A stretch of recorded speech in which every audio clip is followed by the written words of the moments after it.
Smart ക്രിയേഷനെയാണ് ഈ work ഏൽപ്പിച്ചിട്ടുള്ളത്. Unnikrishnan Potti വഴിയാണ് എങ്കിലും ശബരിമലയിലെ ദ്വാരപാലക ശില്പത്തിൻ്റെ പാളികളുടെ സ്വർണം പൂശൽ എന്ന ജോലി ഏൽപ്പിച്ചിരിക്കുന്നത് സ്മാർട്ട് ക്രിയേഷൻസിനെയാണ്. അവർ ആ ജോലി പൂർത്തീകരിച്ച് ഉത്തരവാദിത്വത്തോടുകൂടി ആ വസ്തു തിരികെ നൽകുക. ദേവസ്വം തിരുവാഭരണം കമ്മീഷണറുടെ മേൽനോട്ടത്തിലാണ് ഈ വർക്ക് നടത്തേണ്ടത്. അപ്പോൾ എന്താണോ കിട്ടിയ ജോലി അത് പൂർത്തീകരിച്ച് ആ സാധനം മടക്കി നൽകുക എന്നുള്ളതാണ് സാമാന്യമായി ചെയ്യേണ്ടത്. അതിനപ്പുറത്ത് ഈ സ്മാർട്ട് ക്രിയേഷൻസ് തന്നെ അവിടെ വർക്കിൽ വന്നിരിക്കുന്ന ശബരിമലയിലെ സാധനങ്ങൾ പലരുടെയും വീടുകളിൽ വെച്ച് പൂജ നടത്തി എന്ന വാർത്ത ഇപ്പോൾ പുറത്തേക്ക് വരുന്നുണ്ട്. എന്താണ് സ്മാർട്ട് ക്രിയേഷൻസിന് പറയാനുള്ളത്? അവരുടെ അഭിഭാഷകർ എന്ന് പറയുന്നു. ശബരിമലയിലെ സ്വർണ്ണപ്പാളി വിവാദത്തിൽ എന്താണ് ആ സ്വർണ്ണപ്പാളിയിൽ സ്വർണം പൂശിയ സ്മാർട്ട് ക്രിയേഷൻസിന് പറയാനുള്ളതെന്നാണ് ഏറ്റവും പ്രധാനപ്പെട്ട കാര്യം. അവരുടെ അഭിഭാഷകനായ KB പ്രദീപ് ഇപ്പോൾ ചേരുകയാണ്. ഇതിൽ ഏറ്റവും പ്രധാനപ്പെട്ട കാര്യം സ്മാർട്ട് ക്രിയേഷൻസിൽ എത്തിച്ചത് സ്വർണം പൊതിഞ്ഞ പാളിയാണോ അതോ ചെമ്പ് പാളിയാണോ എന്നതാണ്. നോക്കൂ, 2019 സ്മാർട്ട് ക്രിയേഷൻസിൽ എത്തിച്ചത് പ്യുവർ കോപ്പർ കൊണ്ടുള്ള പാളികളാണ്, അല്ലെങ്കിൽ കവചങ്ങളാണ്, ദ്വാരപാലക കവചങ്ങളാണ്. കാരണം കമ്പനിയുടെ പ്രോട്ടോക്കോൾ അനുസരിച്ച് മറ്റ് എന്തെങ്കിലും ലാക്കർ ചെയ്യുകയോ കോട്ട് ചെയ്യുകയോ ചെയ്തിട്ടുള്ള ഒരു ആർട്ടിക്കിൾസും നമ്മൾ ഗോൾഡ് ഡെപ്പോസിറ്റ് പ്ലേറ്റിങ്ങിന് വേണ്ടിയിട്ട് സ്വീകരിക്കാറില്ല. അപ്പോൾ 2019 നമ്മളുടെ അവിടെ എത്തിച്ചിരിക്കുന്ന സാധനം ചെമ്പ് കൊണ്ടുണ്ടാക്കിയ ദ്വാരപാലക വിഗ്രഹങ്ങളുടെ പുറത്തുള്ള പാളികളാണ്. ഹൈക്കോടതിയുടെ ഏറ്റവും പുതിയ ആ ഇടക്കാല ഉത്തരവിൽ പോലും കോടതി പറയുന്നത് 2019 ഈ ദ്വാരപാലക ശില്പങ്ങളിൽ സ്വർണം പൊതിഞ്ഞിരിക്കുന്നു എന്നത് അവിതർക്കിതമാണെന്ന് പറയുന്നു. അപ്പോൾ അങ്ങനെയാണെങ്കിൽ യഥാർത്ഥത്തിൽ അവിടെ നിന്ന് അഴിച്ചതാണോ സ്മാർട്ട് ക്രിയേഷൻസിൽ എത്തിച്ചത് എന്നതാണ് സംശയം. അല്ല, അതിനെക്കുറിച്ച് സ്മാർട്ട് ക്രിയേഷൻസിനൊന്നും പറയാൻ സാധിക്കില്ല. കാരണം നമ്മുടെ അടുത്ത് കൊണ്ടുവന്ന സാധനം എന്താണെന്ന് മാത്രമേ നമ്മൾക്ക് പറയാൻ സാധിക്കുകയുള്ളൂ. ശബരിമലയിൽ നിന്ന് അഴിച്ചത് തന്നെയാണോ കൊണ്ടുവന്നതെന്ന് ചോദിച്ചാൽ അത് ഒരു അന്വേഷിച്ച് കണ്ടുപിടിക്കേണ്ട കാര്യമാണ്. അത് തന്നെയാണോ എന്നുള്ളത്. ഞങ്ങളെ സംബന്ധിച്ചോളം, എൻ്റെ കക്ഷിയായ സ്മാർട്ട് ക്രിയേഷൻസിനെ സംബന്ധിച്ചോളം പറയുകയാണെങ്കിൽ ഞങ്ങളുടെ അടുത്ത് എത്തിച്ചിരിക്കുന്നത് പ്യുവറായിട്ട് കോപ്പറിലുണ്ടാക്കിയ സാധനമാണ്. അതൊന്നും പ്ലേറ്റ് ചെയ്തിട്ടുള്ള സാധനമല്ല. സ്വർണവും പൂശിയിട്ടില്ല, ഒന്നും പൂശിയിട്ടില്ല. കാരണം ഞങ്ങളുടെ പ്രോട്ടോക്കോൾ അനുസരിച്ച് എന്തെങ്കിലും ഒന്ന് പൂശിക്കഴിഞ്ഞാൽ ഞങ്ങളത് സ്വീകരിക്കത്തില്ല, പുതിയതായിട്ട് സ്വർണം പൊതിയാനായിട്ട്. കാരണം ഓൾറെഡി പ്ലേറ്റ് ചെയ്ത ഗോൾഡ് ആണെങ്കിൽ അതിൽ നിന്ന് റിമൂവ് ചെയ്യാനോ അത് റിക്കവർ ചെയ്യാനോ ഉള്ള ഒരു പ്രോസസ്സ് ഞങ്ങൾ അണ്ടർടേക്ക് ചെയ്യാറില്ല. 2019 സ്മാർട്ട് ക്രിയേഷൻസിൽ എത്തിച്ച അതിൽ ഒരു പൊന്നുപോലും ഇല്ല. ഒരിക്കലുമില്ല. എത്തിച്ച സാധനങ്ങൾ ഞങ്ങൾ പ്യുവർ കോപ്പർ പ്ലേറ്റ്സിലുള്ള സാധനമാണ് എത്തിച്ചിട്ടുള്ളത്. അത് ഞങ്ങളുടെ ഒരു പ്രോസസ്സുണ്ട്. അതിനകത്ത് ഒത്തിരി വാക്സ് ഉണ്ടാവും, പിന്നെ ആ വാക്സൊക്കെ റിമൂവ് ചെയ്യണം. അതൊക്കെ അതിൻ്റെ നിർമ്മാണ സമയത്ത് ആർട്ടിസൻസ് ചെയ്യുന്നതാണ്. അതിൻ്റെ ഉയർന്ന ഭാഗങ്ങളൊക്കെ പ്രൊട്ടക്റ്റ് ചെയ്യാൻ വേണ്ടി പുറകിൽ വാക്സൊക്കെ അവർ ഫില്ല് ചെയ്തിട്ടുണ്ടാവും, കുമിളകൾ പോലെയുള്ള ഭാഗങ്ങളൊക്കെ. അതെല്ലാം റിമൂവ് ചെയ്ത് പിന്നെ വെൽഡിങ് റെസിഡ്യൂസൊക്കെ ഉണ്ടാവും.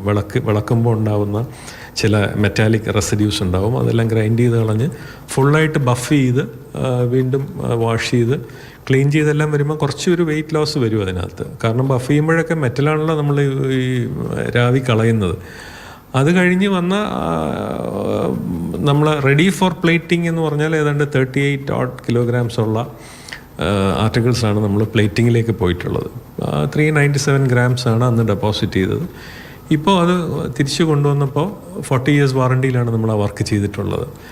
അത് 6 വർഷം കഴിഞ്ഞപ്പോൾ അതിൽ ഹ്യൂമൻ ഇൻട്രാക്ഷൻ കൊണ്ടാണോ എന്നറിഞ്ഞുകൂടാ, അതിന് വിഗ്രഹങ്ങളുടെ ബേസിലും മറ്റും ചില സ്വർണം വെയർ ഓഫ് ചെയ്തായിട്ട് കണ്ടു. അപ്പോൾ അതുകൊണ്ട് അത് റിപ്പയർ ചെയ്യണമെന്ന് പറഞ്ഞു. വാറണ്ടിയിലുള്ള സാധനമാണ്, നമ്മൾ റിപ്പയർ ചെയ്ത് കൊടുക്കണം ഫ്രീ ഓഫ് കോസ്റ്റ്. പക്ഷേ ലോസ് ഓഫ് ഗോൾഡ് ഉണ്ടെങ്കിൽ അത് കോമ്പൻസേറ്റ് ചെയ്യണം. കാരണം ഗോൾഡ് ഞങ്ങളുടെ കമ്പനിയിലല്ലോ എടുക്കണേ. എത്ര ഗോൾഡ് ഇപ്പോൾ രണ്ടാമത് എടുക്കേണ്ടി വരും? ഇപ്പോൾ ലോസ് ഓഫ് ഗോൾഡ് എസ്റ്റിമേറ്റഡ് ആണെങ്കിൽ എനിക്ക് തോന്നുന്നു 19.4 grams മറ്റോ ആണ് എസ്റ്റിമേറ്റഡ് ലോസ് ഓഫ് ഗോൾഡ് വന്നിരിക്കുന്നത്. അപ്പം 397 gram ഉള്ള സ്ഥലത്ത് 19 ഗ്രാമോളമാണ് ഇപ്പം വേറെ കൊണ്ട് നഷ്ടപ്പെട്ടിട്ടുള്ളത്. ദേശം പറഞ്ഞ ഒരു 2 പവനും ഒരു അല്പം കൂടുതലും. അത്രേ ഉള്ളൂ. അതാണ് ഗോൾഡിൽ വന്ന നഷ്ടം. അതായത് ഞാൻ പറഞ്ഞത് 2019 ചെയ്ത ഡെപ്പോസിറ്റിൽ നിന്നും ഇപ്പോൾ റിക്കവർ ചെയ്തപ്പോൾ വന്ന ഡിഫറൻസാണത്. ഏതാണ്ട് 96% നമ്മളിപ്പോൾ റിക്കവർ ചെയ്തിട്ടുള്ളത്. ഇതിൻ്റെ ഒരു പ്രശ്നം എന്ന് വെച്ച് കഴിഞ്ഞാൽ 2019 ഇത് അഴിക്കുന്നത്. ഇത് ആദ്യം ഫിക്സ് ചെയ്യുന്നത് 1998. അപ്പോൾ ഏതാണ്ട് ഒരു 20 വർഷത്തോളം പഴക്കമുള്ളതാണ്. അപ്പോൾ ഈ കമ്പനിയിൽ എത്തിച്ച ഈ കോപ്പർ ആണെങ്കിൽ ആ കോപ്പർ പ്ലേറ്റുകൾക്ക് പഴക്കമുള്ളതാണ്. കമ്പനിയിൽ എത്തിച്ച കോപ്പർ പ്ലേറ്റുകൾ ബ്രാൻഡ് ന്യൂ ആയിരുന്നോ പഴക്കമുണ്ടായിരുന്നോ എന്ന് എനിക്ക് പറയാൻ സാധിക്കില്ല. കാരണം അതിന് നമ്മുടെ കയ്യിൽ ഇപ്പോൾ റെക്കോർഡ്സ് ഇല്ല. നോക്കണം, അത് നോക്കുന്നുണ്ട്, എന്തെങ്കിലും റെക്കോർഡുണ്ടോ നോക്കുന്നുണ്ട്. എന്തായാലും as A matter of policy എപ്പോഴും ബെയർ മെറ്റൽ മാത്രമേ നമ്മൾ അക്സെപ്റ്റ് ചെയ്യത്തുള്ളൂ. അതുകൊണ്ട് തന്നെ ഉറപ്പിച്ചു പറയാം, നമ്മളുടെ കയ്യിൽ എത്തിച്ച സാധനം കോപ്പറിലുള്ള സാധനമാണ്, ഗോൾഡ് പ്ലേറ്റഡ് ആയിട്ടുള്ളതല്ല. താങ്കൾ എന്തായാലും ആ സ്മാർട്ട് ക്രിയേഷൻസിലെ ഉദ്യോഗസ്ഥരോടും അവിടുത്തെ ജീവനക്കാരോടൊക്കെ സംസാരിച്ചു കാണുമല്ലോ. അതിൻ്റെ ഒരു അടിസ്ഥാനത്തിലാണല്ലോ അവിടെ എത്തിച്ചത് ചെമ്പുപാളി തന്നെയാണെന്ന് ഉറപ്പിച്ചു പറയുന്നത്. ഇപ്പോൾ ഈ ആദ്യം എടുത്തൊരു സാങ്കേതിക വിദ്യ എന്ന് പറയുന്നത് ഇപ്പോൾ ചെയ്യുന്നത് പോലെ ഇലക്ട്രോ പ്ലേറ്റിംഗ് അല്ല. അപ്പോൾ സ്വർണം പൊതിയുകയാണല്ലോ ചെയ്യുന്നത്. സ്വർണം പൊതിയുമ്പോൾ അതിനുശേഷം ഒരു 10-20 വർഷത്തിന് ശേഷമാണെങ്കിൽ ഒരല്പമെങ്കിലും അവിടെ സ്വർണം കാണേണ്ടതല്ലേ? സ്വർണം 20 വർഷം കൊണ്ട് സ്വർണം പൊതിഞ്ഞ ഒരു സാധനത്തിൽ നിന്നും സ്വർണം പൂർണ്ണമായിട്ട് ഒരിക്കലും അപ്രത്യക്ഷമാകത്തില്ല. അതിൻ്റെ ട്രേസസ് അല്ല, അതിൻ്റെ ഒരു കൺസിഡറബിൾ ക്വാണ്ടിറ്റി ഓഫ് ഗോൾഡ് അതിൽ റിമെയിൻ ചെയ്യുമെന്നാണ് ഞാൻ മനസ്സിലാക്കുന്നത്.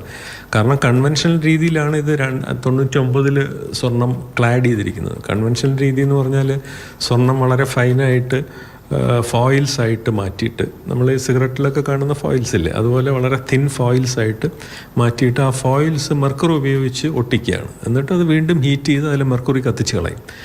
അപ്പോൾ അതാണ് പഴയ സിസ്റ്റം. പക്ഷേ അങ്ങനെ ചെയ്യുന്ന സിസ്റ്റത്തിലും 20 വർഷം കൊണ്ട് അതിലുപയോഗിച്ച് സ്വർണം പൂർണ്ണമായിട്ട് ഒരിക്കലും മാറിപ്പോകുമെന്ന് എനിക്ക് തോന്നുന്നില്ല. അവിടെയാണ് ഏറ്റവും പ്രധാനപ്പെട്ട സംശയം. അപ്പോൾ അങ്ങനെ സ്വർണം പൂർണ്ണമായും പോകാത്തൊരു സാധനമാണെങ്കിൽ സ്മാർട്ട് ക്രിയേഷൻസ് അത് എടുക്കില്ലല്ലോ. തീർച്ചയായിട്ടും.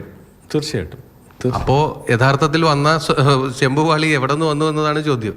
അല്ല, അത് അന്വേഷണത്തിലിരിക്കുന്ന കാര്യമാണ്. അത് അന്വേഷണ ഉദ്യോഗസ്ഥർ ഇപ്പം കോടതിയുടെ നിർദ്ദേശപ്രകാരം ഒരു വളരെ ആഴത്തിലുള്ള അന്വേഷണം നടക്കുന്നുണ്ട്. അപ്പോൾ അവരാണ് അത് പറയേണ്ടത്. ശബരിമലയിൽ 1999 സ്ഥാപിച്ച സ്വർണം ക്ലാഡ് ചെയ്ത ദ്വാരപാലക കവചങ്ങൾ അല്ലെങ്കിൽ അതിൻ്റെ പാളികൾ 2019 ഇളക്കി എന്നുള്ളതിനൊക്കെ തെളിവുണ്ട്. അതിന് വീഡിയോഗ്രാഫ്സ് ഉണ്ട്. ഇപ്പം മീഡിയാസ് തന്നെ അത് കാണിക്കുന്നുണ്ട്. 2019, 2020 ഒക്കെ കാണിക്കുന്നുണ്ട്. വർഷങ്ങളോളം അവർ കാണിക്കുന്നുണ്ട്. അപ്പോൾ അതിൽ നിന്ന് മനസ്സിലാക്കിയത് അവിടെ ഉണ്ടായിരുന്നത് ഓൾറെഡി സ്വർണം കവർ ചെയ്യപ്പെട്ട, കൺവെൻഷണൽ രീതിയിൽ കവർ ചെയ്യപ്പെട്ട സാധനമാണ്. അതാണ് അവിടെ നിന്ന് ഇളക്കിയതും. പക്ഷേ ഞങ്ങൾ 2019 ഞങ്ങളുടെ കയ്യിൽ കൊണ്ടുവന്ന സാധനം കോപ്പർ പ്ലേറ്റ്സ് കൊണ്ടുള്ള സാധനമാണ്. അതിലാണ് ഞങ്ങൾ ഗോൾഡ് പ്ലേറ്റ് ചെയ്തിട്ടുള്ളത്. ഞങ്ങൾ അതിൽ മാത്രമേ ഗോൾഡ് പ്ലേറ്റ് ചെയ്യുകയുള്ളൂ. വൺസ് ക്ലാഡ് ചെയ്ത ഒരു സാധനത്തിനകത്ത് നമ്മൾ ചെയ്യത്തില്ല. കാരണം അതിനകത്ത് ഒത്തിരി പ്രശ്നങ്ങളുണ്ട്. ഒരിക്കൽ പൂശിയ സാധനത്തിനകത്ത് നിന്ന് പിന്നെ ആ ഗോൾഡ് റിക്കവർ ചെയ്യാൻ അത്ര ഈസി അല്ല. ആ റിക്കവറി റേറ്റ് വളരെ കുറവായിരിക്കും. നമ്മൾ ചെയ്യുന്ന ഇലക്ട്രോ പ്ലേറ്റിംഗ് പ്രൊസീജിയറിനകത്ത് റിക്കവറി റേറ്റ് ഹൈ ആണ്. 100 ഗ്രാം പ്ലേറ്റ് ചെയ്താൽ ഒരു 95-96 ഗ്രാം നമുക്കതിൽ നിന്ന് എടുക്കാൻ പറ്റും.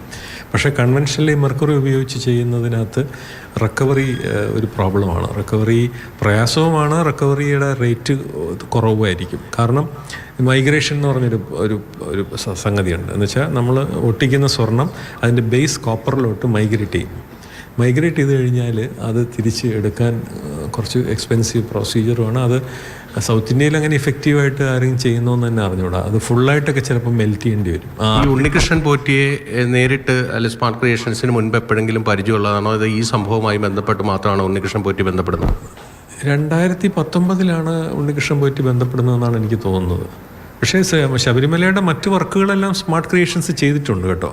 അതായത് കന്നിമൂല ഗണപതി ഭഗവാന്റെ ക്ഷേത്രത്തിൻ്റെ മേൽക്കൂര, പിന്നെ നാഗർ സന്നിധിയുടെ മേൽക്കൂര, പിന്നെ അപ്പുറത്ത് അമ്മയുടെ അമ്പലത്തിൻ്റെ മേൽക്കൂര, അതെല്ലാം സ്മാർട്ട് ക്രിയേഷൻസ് തന്നെ ചെയ്തിട്ടുള്ളത്. അവിടെ ഒന്നും ഒരു പ്രോബ്ലം ഇല്ല. പിന്നെ ഇതിൻ്റെ ഡോറും പ്ലേറ്റ് ചെയ്തിട്ടുണ്ട്. അത് എക്സാക്ട്ലി എന്നാണ് ചെയ്തതെന്നുള്ളത് നോക്കിയാലേ എനിക്ക് പറയാൻ പറ്റുള്ളൂ. പക്ഷെ അതിലൊന്നും ഒരു പ്രശ്നങ്ങളുമില്ല. ഈ പറയുന്ന ഡോറിലോ അല്ലെങ്കിൽ റൂഫിലൊന്നും പ്രശ്നം വരില്ല. കാരണം അവിടെ നിന്ന് ഹ്യൂമൻ ഇൻട്രാക്ഷനോ തൊടുന്നൊന്നും ഇല്ലല്ലോ. റൂഫിലൊക്കെ ആരും തൊടുന്നില്ലല്ലോ. ഇതിപ്പോൾ ഈ പീഠങ്ങളിൽ ഒരു പക്ഷേ റെഗുലറായിട്ടുള്ള ഒരു ഹ്യൂമൻ ഇൻട്രാക്ഷൻ കൊണ്ടോ അല്ലെങ്കിൽ എന്തെങ്കിലും ലിക്വിഡ്സോ ആസിഡിറ്റി ഉള്ള എന്തെങ്കിലും സാധനങ്ങൾ വീഴുകയോ ഒക്കെ ചെയ്തുകൊണ്ടുള്ള ഒരു വയറിങ് ആയിരിക്കാൻ സാധ്യതയുണ്ട്. അതൊക്കെ സ്മാർട്ട്